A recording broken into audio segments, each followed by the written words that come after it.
அதுதான் நான் சொல்றேன் சார். அம்பத்தூர்ல மேனுபேக்சர் இல்ல, சேல்ஸ் இருக்குல்ல சார், சேல்ஸ் இருக்குல்ல சார். அது நீங்க தான் சார் பாக்கணும், அதை நான் பார்க்க கூடாது சார். பிளாஸ்டிக் இவங்க வச்சு இல்ல, இவங்க வாங்கி வியாபாரம் பண்றாங்க. நீங்க விக்கிறவங்க கிட்ட போய் கேளுங்க. அதுதான் சார், இது தப்புன்னு நீங்க சொல்றது தெரியுது. சொல்லுங்க. பிளாஸ்டிக் வந்து வணிக கடைகளாகட்டும், தயாரிக்கிற இடமாகட்டும், இந்த மாதிரி பொட்டி கடையாக எல்லாத்துக்கும் ஃபைன் தந்து இவங்களுக்கு 100 ரூபாய் ஃபைன் சார். நீங்க சொல்றது நான் ஒத்துக்கிறேன் சார். நீங்க இவங்களுக்கு 100 ரூபாய் 1000 ரூபாய் ஃபைன் போடுங்க, நான் வேணானே சொல்லல. நீங்க 1000 ரூபாய் ஃபைன் போடுங்க, 2000 ரூபாய் ஃபைன் போடுங்க, சரிங்க சார். கவர்மெண்ட் ரூல் படி நீங்க போடுங்க, நான் வேணானே சொல்லல.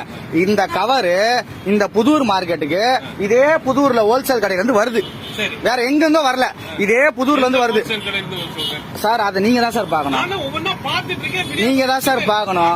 நீங்க உங்க வண்டி வருதுன்னு சொன்னாலும், நீங்க உங்க வண்டி வருதுன்னு சொன்னாலுமே, உங்க வண்டி வரதுக்கு முன்னாடியே ஒரு நிமிஷம் இருங்க. நீங்க உங்க வண்டி வருதுன்னு சொன்னாலுமே, நீங்க வரதுக்கு முன்னாடியே உங்க ஆளுங்க தகவல் சொல்லிடுறாங்க.